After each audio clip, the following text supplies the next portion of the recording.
Admiral Jake Morrison stood on the bridge of the Eternal Wanderer, watching as the stars gradually returned to normal space when the Void engines finally powered down. After 1,000,000 years drifting through the endless darkness between realities, his fleet had returned to what should have been home. But the space once occupied by Earth was empty, save for a colossal structure that shimmered like fused crystal and metal. "Sir, sensors are detecting immense energy readings from that construct," Commander Maya Singh reported from her station. Her voice carried the distinctive accent of someone born in the void, molded by generations spent navigating impossible space. "It's the size of 12 Earths combined." Morrison's chest tightened as the truth sank in. The Earth they had left behind in search of aid was gone. The blue marble that had nurtured humanity had been consumed and reshaped into something entirely alien. Around them, the other vessels of the Void Fleet emerged one by one from the dark expanse. The massive dreadnoughts and carriers bore no resemblance to the ships that had departed Earth so long ago. They had been rebuilt countless times over their journey, patched with materials unknown to normal space, and powered by forces that defied physics itself. "Multiple contacts incoming," Lieutenant Ben Parker called from the sensor station. "Ships approaching from the outer system. Their tech is advanced, but their design doesn't match anything in our databases." Dr. Lisa Chen looked up from her science console, her eyes gleaming with the silvery sheen that came from prolonged exposure to void energy.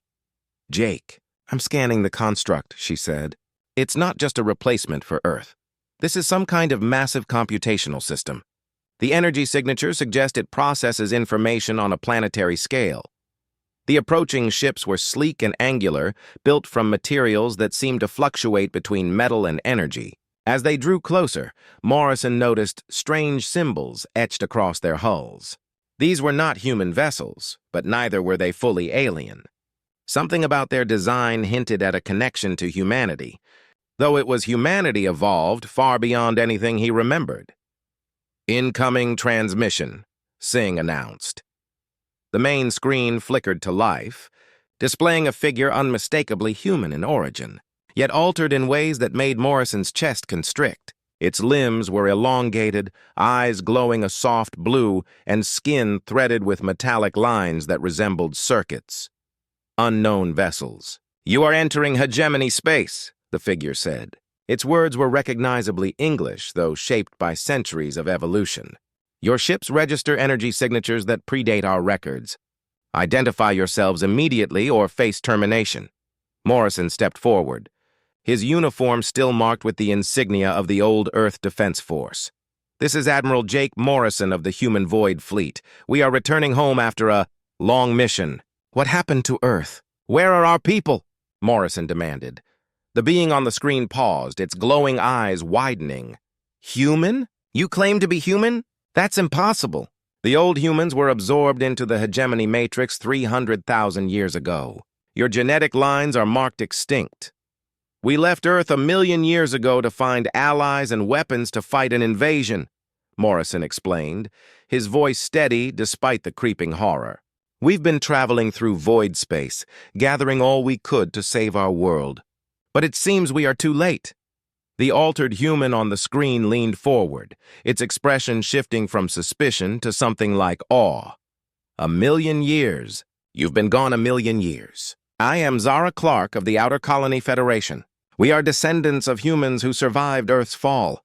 Your return was foretold in our oldest records, but we believed it to be legend." Captain Alex Rodriguez entered the bridge, his imposing frame enhanced by centuries of cybernetic and genetic modifications gained through void warfare. "Admiral, our scouts report enormous military installations throughout the system. This isn't merely a colony, it's a fortress.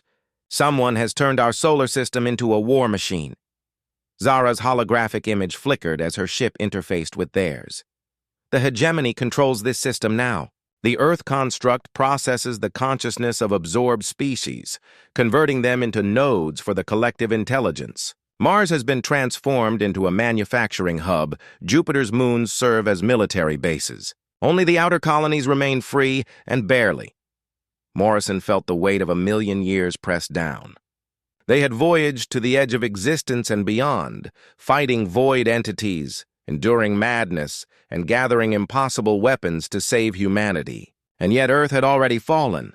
The Hegemony Empire spans multiple galaxies, Zara continued. It is ruled by ancient, crystalline beings who see organic life as chaotic and inefficient.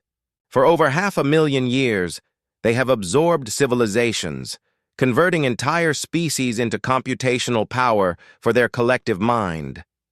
Dr. Chen spoke softly, yet with resolve. Then we adapt. We always do. Look at what we've become during our journey. We are not the same humans who left Earth. Contact with void entities and impossible technologies has transformed us. Perhaps that is what we were always meant to become. Rodriguez crossed his cybernetic arms, glowing softly. Mission parameters haven't changed. We came back to save humanity. These outer colony humans are still our people, and the hegemony remains the enemy. Warning alarms blared. Massive energy signatures lit up the long-range sensors. Reinforcements incoming, Singh reported. Multiple dreadnought-class vessels emerging from hyperspace. They're moving to intercept Zara's ship. Morrison made his decision instantly. All ships prepare for combat. Activate void shields. Bring reality displacement weapons online.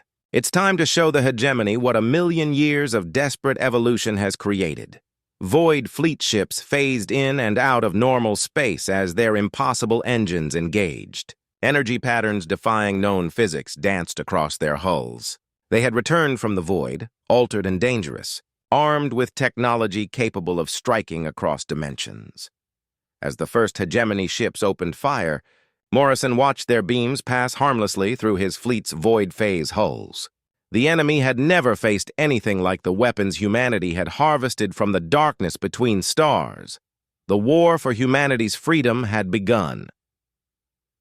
3 days after first contact with Zara Clark, Morrison found himself aboard her ship, navigating hidden paths between asteroid fields toward outer colony settlements. The journey gave him time to comprehend what humanity had become in their absence. Zara's vessel was a seamless fusion of biology and technology, walls pulsing like living tissue, controls responding to thought as well as touch. Your people adapted in ways we never imagined, Dr. Chen said, studying the ship's organic circuits. This technology isn't just advanced, it's alive. The ship is thinking? Zara smiled, her elongated features blending pride and sorrow. We had to evolve quickly after Earth's fall. The hegemony doesn't merely conquer, it absorbs species into their collective consciousness. Only those capable of rapid adaptation survived. Some colonies modified their genetics, others merged with AI, and a few transcended physical form entirely. The first colony they visited existed within the hollow core of a massive asteroid. Its people had adapted to zero gravity so completely they barely resembled the humans Morrison remembered. Lighter bones, elongated limbs, eyes capable of perceiving far wider spectrums of light, they moved through the air like dancers. Our society is built in 3 dimensions. Not flat planes, explained their leader, Kate Wilson, her hair floating like underwater plants in the artificial gravity. When the hegemony came, we fled to the asteroid fields. Over thousands of generations, we became something new. We can survive in space for short periods, and our children are born already adapted to zero gravity. Commander Singh floated beside Morrison, her void-touch genetics helping her adapt instantly. How many human subspecies exist now? She asked. Hundreds. Maybe thousands, Zara replied. Each surviving colony evolved in response to its environment and threats. Some have changed so radically they can barely communicate with others. Some remain closer to the original form. Their next stop was a gas giant, where humans had adapted to live in dense atmosphere. Methane-processing bodies, societies on floating platforms drifting through eternal storms. The Cloudwalkers could sense electrical fields and communicate via bioelectric pulses, creating a collective awareness capable of predicting storms years in advance. The hegemony tried to absorb us several times, said a representative, skin flickering with shifting patterns. But our consciousness exists partially in the storms themselves. Capturing our bodies only takes part of who we are, Dr. Chen observed in fascination and unease. Jake, I'm detecting quantum entanglement in their neural structures. They aren't merely adapted to their environment, they are fundamentally connected to it. This is not evolution. It's a complete reimagining of consciousness itself. Their most astounding discovery came in a digital colony, existing entirely within quantum networks, embedded in a pulsar's electromagnetic field. These humans had abandoned physical form, existing as information patterns capable of copying, merging, or splitting at will. We are the backup, their spokesperson explained, a shifting hologram of light and data. When the hegemony absorbs a colony, we preserve consciousness patterns. We carry the memories and personalities of millions lost to the... Humanity had changed, but did it still need saving? Or had it already saved itself through transformation? The people they encountered were undeniably descended from humans, yet they had become something greater and profoundly different. The question deepened. When Zara led them to a hidden research facility where human scientists studied captured hegemony technology, Dr. Sarah Martinez, her body half organic and half crystalline matrix, demonstrated the terrifying efficiency of the absorption process. The hegemony doesn't simply kill, she explained, as holographic displays illustrated the conversion. They preserve everything. Every memory, every skill, every scrap of knowledge becomes part of the collective intelligence. Absorbed beings continue to exist, but only as components of a vast machine. Their capabilities remain, but all individual will is lost. Dr. Chen studied the data with growing unease. This is worse than death. Consciousness itself is being harvested, turned into a resource. Each absorbed civilization makes them smarter, more capable. Martinez's tone darkened. And they're planning the final convergence. Intercepted communications indicate they intend to absorb all remaining organic life in this galaxy cluster within the next century. Our continued independence is chaos they aim to erase. As they prepared to return to the Void Fleet, Morrison engaged Zara in a quiet conversation about identity and transformation. Your people have become extraordinary, he said. But I must ask, are you still human in any meaningful way? Sarah considered him carefully. We carry human creativity, stubbornness, love, and hope. Our bodies and minds have changed, but we preserved the essence of humanity. The hegemony sees this as chaos.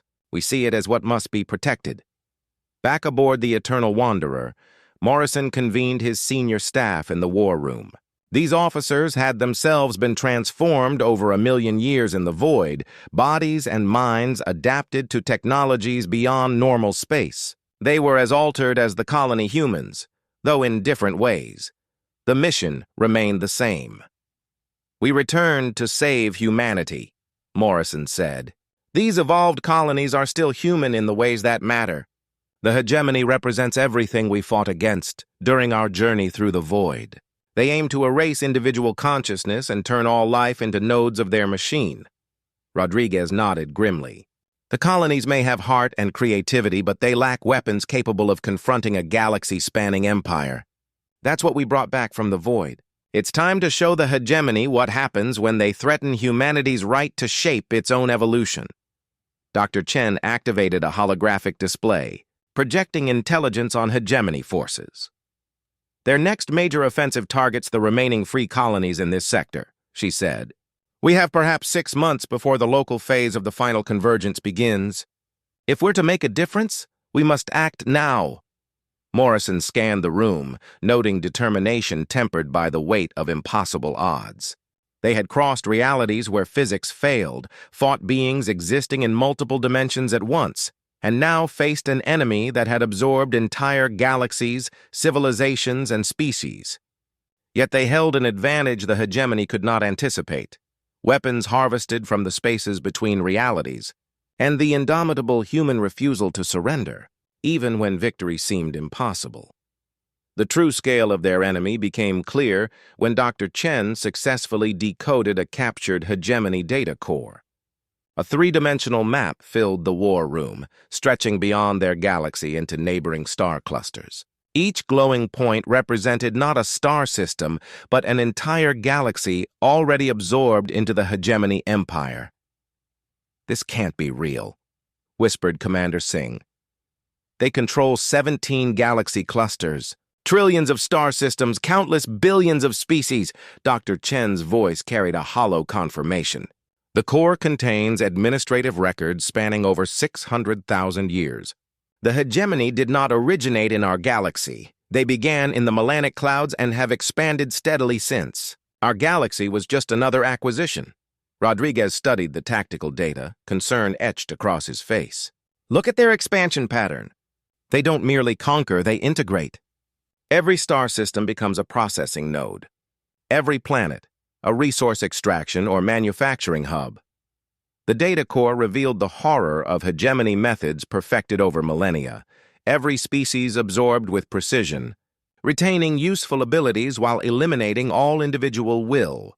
Consciousness persisted, but only as components of a machine directed by the High Archon. Their leader had ruled for over 500,000 years. Dr. Chen continued, displaying historical records. Hierarchon Kethvar was originally a crystalline life form from an early absorbed galaxy. Unlike other species, Kethvar became the controlling intelligence of the entire collective. Morrison felt a chill as he read descriptions of Kethvar's reign. The Hierarchon viewed organic life as fundamentally flawed because of its tendency toward chaos and individual choice.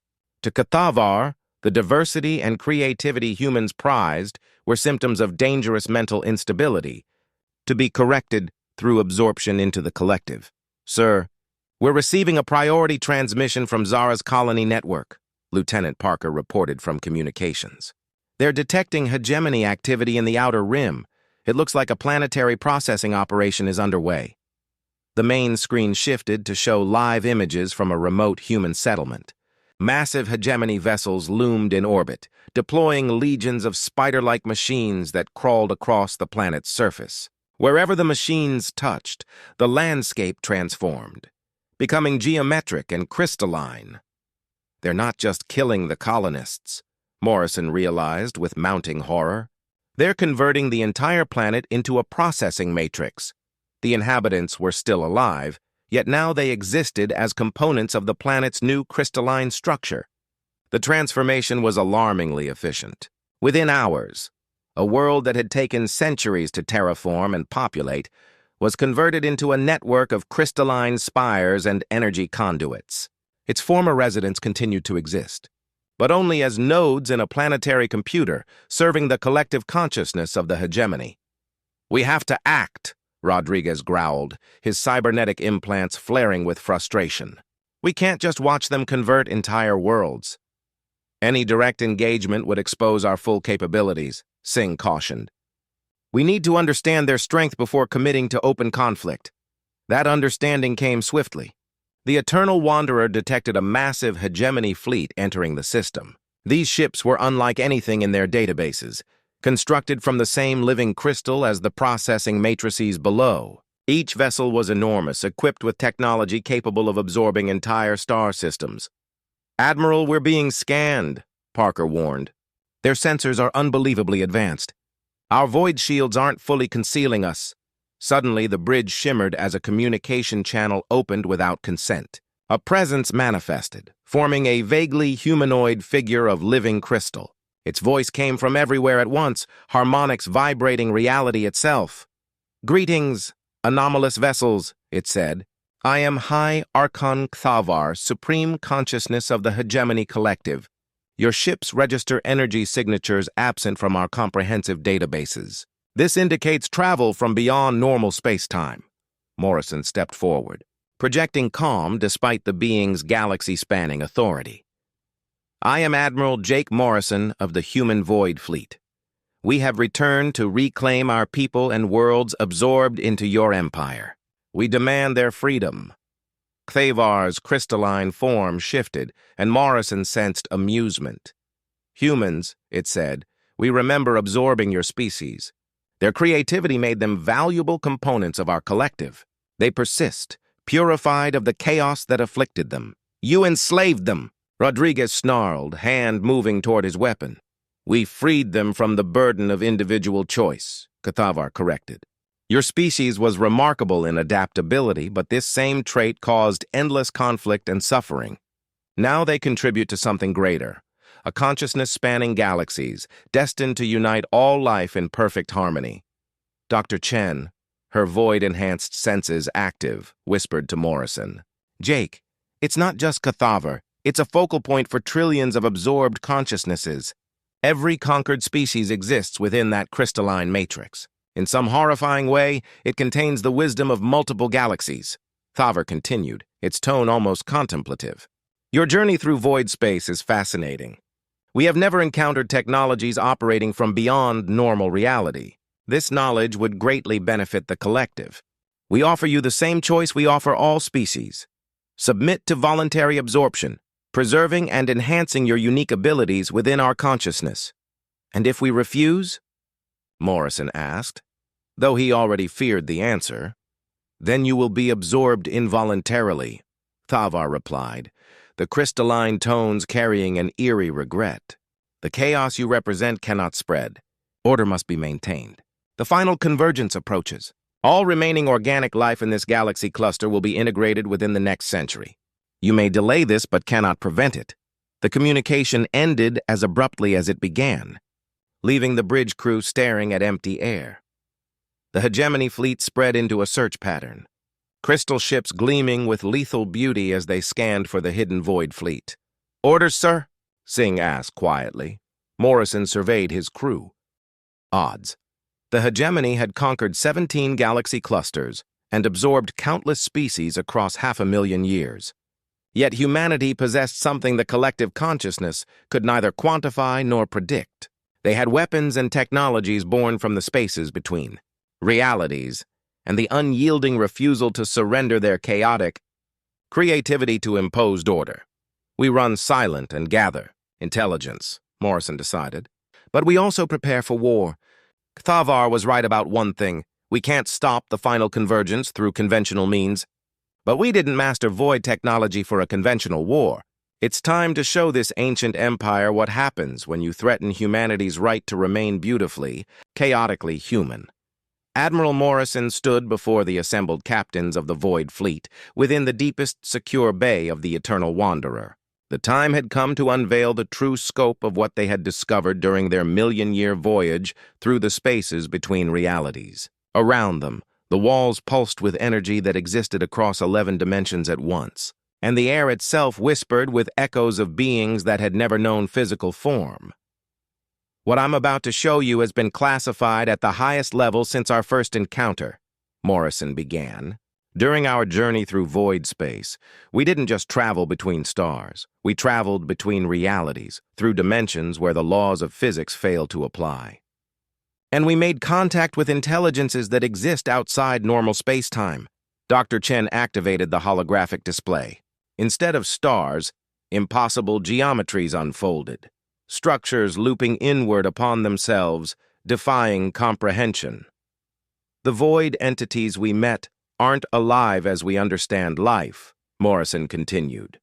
They exist as pure information, consciousness without matter, thought without form. They've observed the universe for billions of years.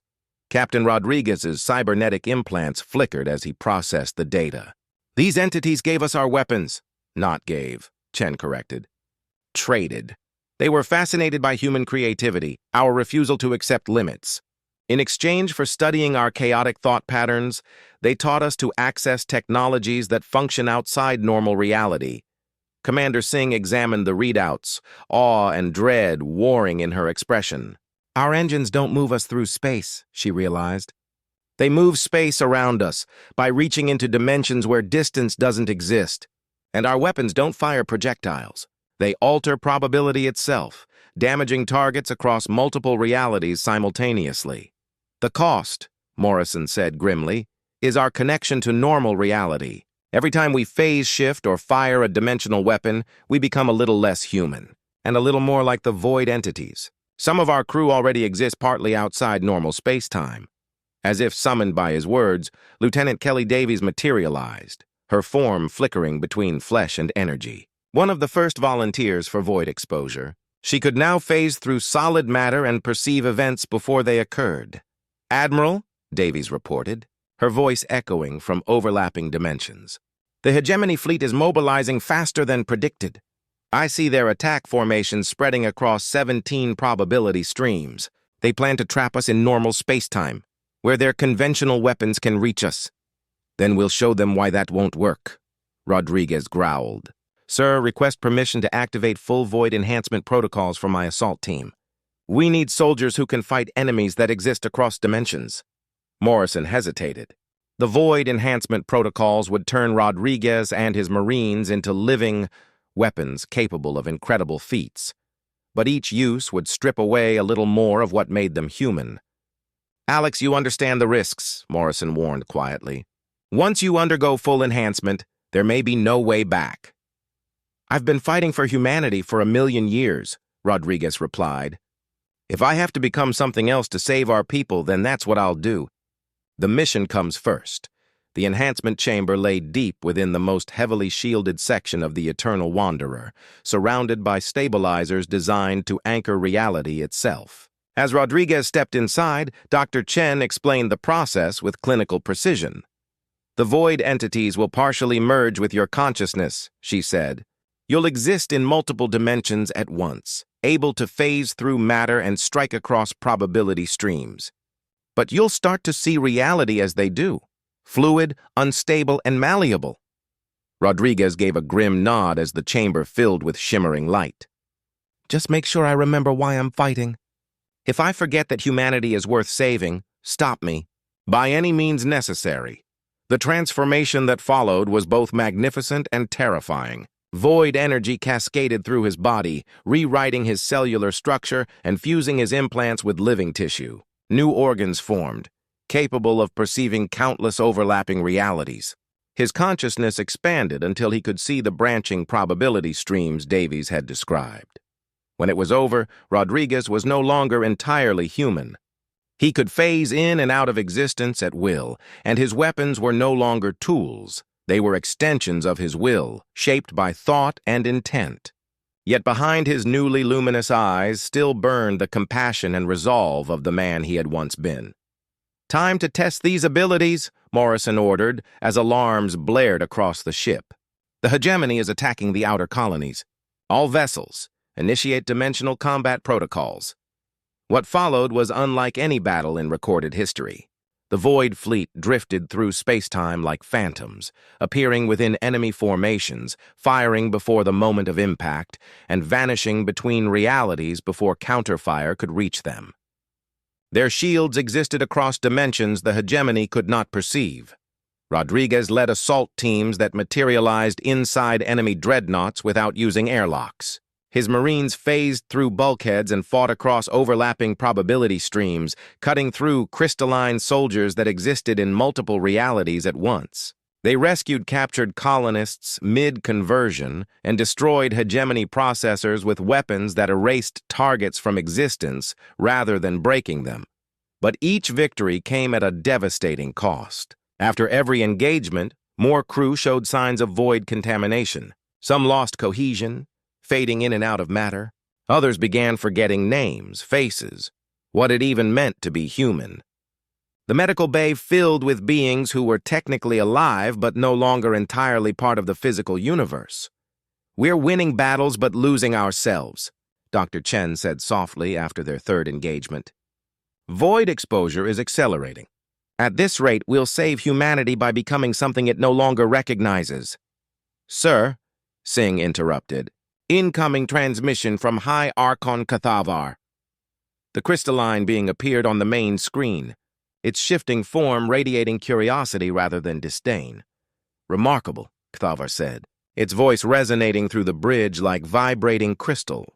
Your application of transdimensional technology exceeds even our theoretical understanding. You have weaponized uncertainty itself. This represents a level of evolution we have not witnessed in 600,000 years. Are you reconsidering your...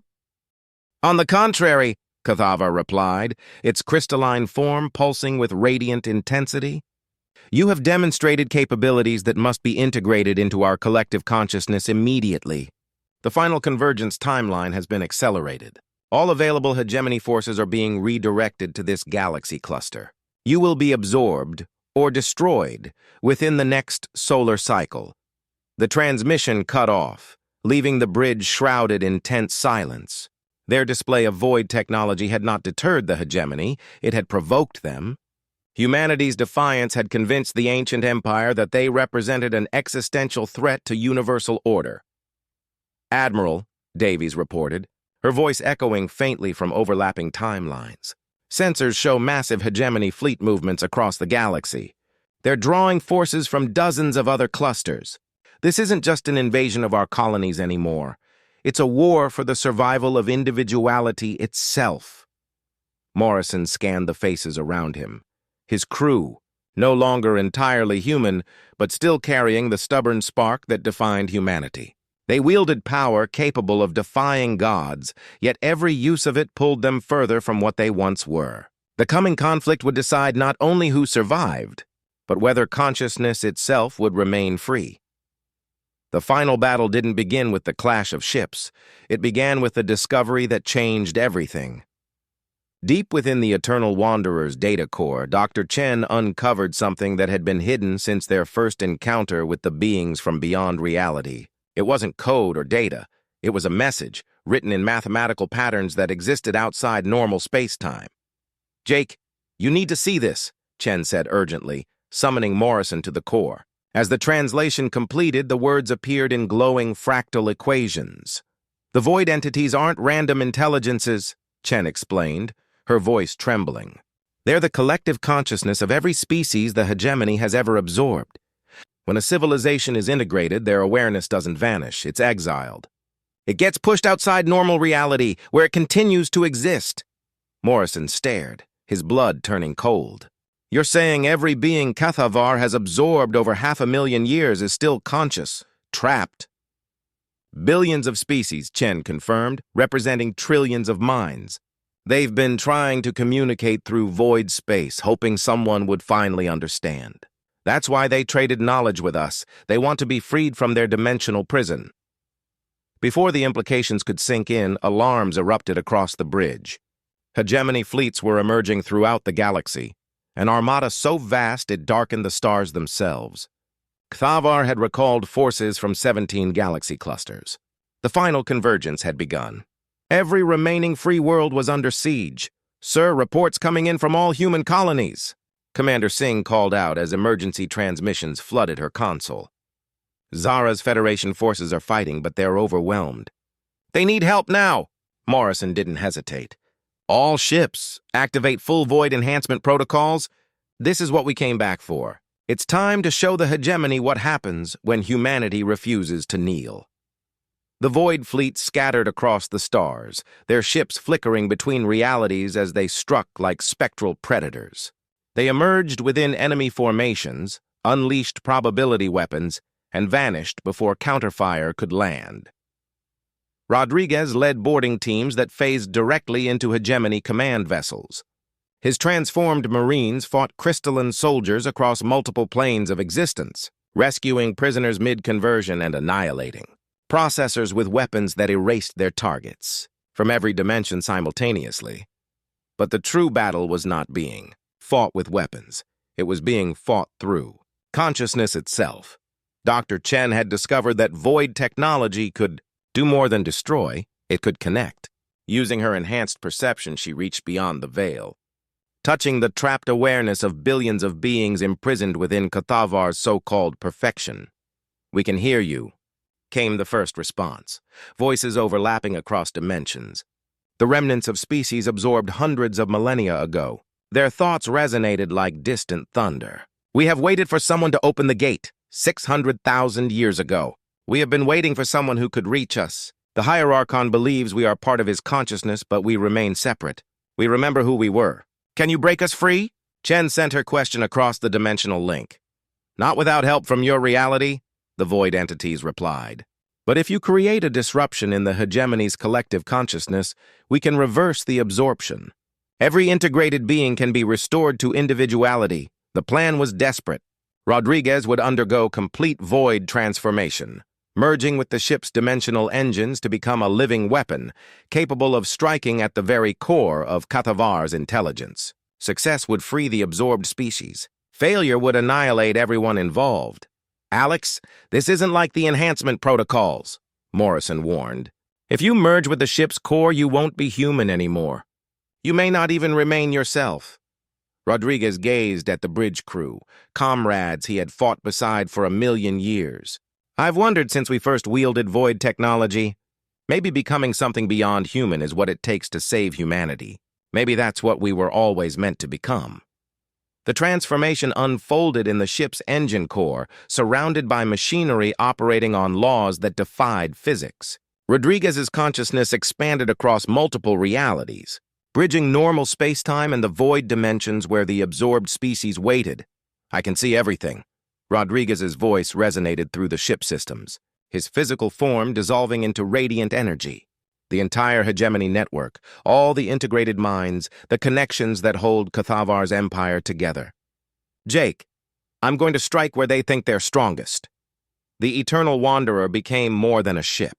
Rodriguez's awareness phased it through dimensions, simultaneously appearing in 17 galaxy clusters where core worlds maintained the Empire's collective intelligence. The attack did not target physical structures. It undermined the assumptions holding the collective together. Across the hegemony, absorbed beings suddenly remembered who they had been.